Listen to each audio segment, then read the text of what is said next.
Les vitrines se parent de guirlandes, les églises résonnent de chants et les fins de mois de Maria Carré s'étoffent. Pas de doute, Noël approche. À cette occasion, la ville et le musée de Die fêtent Noël en vous proposant des animations dans toute la ville. Le musée de Die vous invite gratuitement à des soirées de jeux de rôle historiques les mercredis 6, 13 et 20 décembre de 17h à 20h dans la salle des réceptions de la mairie. Ces soirées seront animées par un maître du jeu professionnel, Enzo, des éditions dérivantes, qui a spécialement étudié l'histoire de Die pour vous composer un scénario sur mesure. Bonjour Enzo. Bonjour. Est-ce que tu peux nous expliquer rapidement ce qu'est un jeu de rôle ? Alors, un jeu de rôle, c'est un type de jeu, comme les jeux de société, les jeux de plateau, dans lequel il va y avoir un joueur qui va être le meneur de jeu, le conteur, qui va décrire un environnement, décrire une histoire, et des joueurs autour de la table qui vont être les personnages de cette histoire et qui vont essayer d'accomplir des actions pour résoudre une intrigue, mener une enquête. Les soirées jeux de rôle que tu vas animer en décembre pour le musée sont particulières parce qu'elles seront basées sur un véritable contexte historique. Quels intérêts ou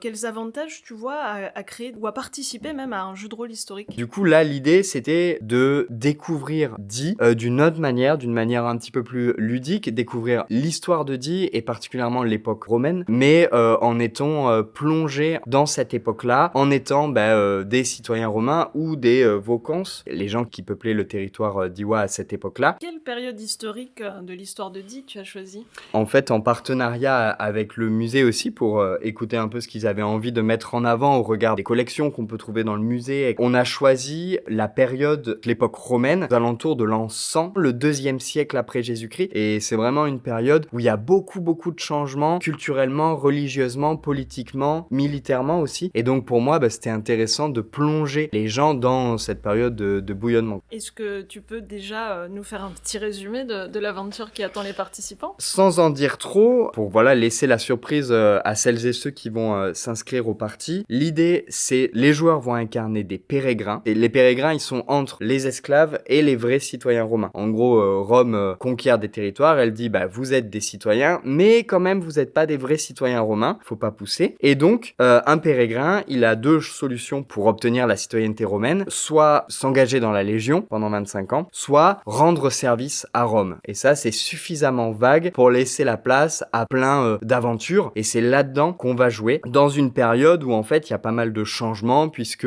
la capitale des Vaucans c'est Luc, et puis à partir de cette période ça devient Die, ça crée pas mal de changements, pas mal de transitions, et il y a aussi un changement religieux qui s'opère, mais ça je préfère pas trop en parler et laisser les gens le découvrir.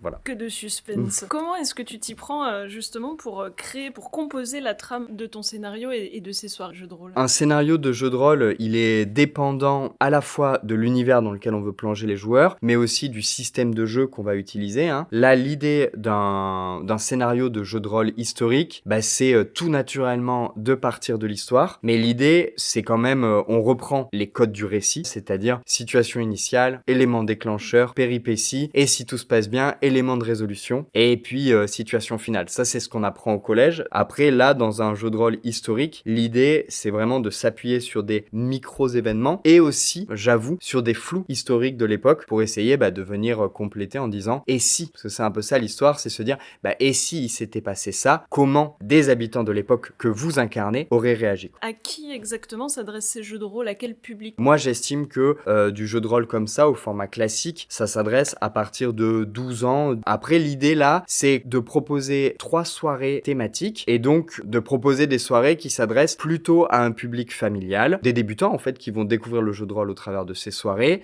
mais aussi des gens qui ont plus l'habitude de jouer à du jeu de rôle, de faire des jeux de rôle un peu plus complexes. Le système de jeu, ce sera un système de jeu qui sera très simple. L'idée, c'est surtout de se plonger dans une époque. Est-ce que tu aurais un dernier mot à adresser à tous ceux qui seraient partants pour rejoindre l'aventure ?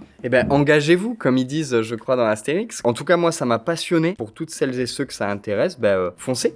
Merci Enzo, et à bientôt. À bientôt. Les soirées jeux de rôle se tiendront les mercredis 6, 13 et 20 décembre de 17 à 20h au rez-de-chaussée de la mairie de Die. Elles vous sont proposées gratuitement par le musée de Die et du Diois. Attention, les places sont limitées. Inscrivez-vous dès maintenant par téléphone ou par mail. Toutes les informations sont à retrouver sur le site internet ou les réseaux sociaux du musée.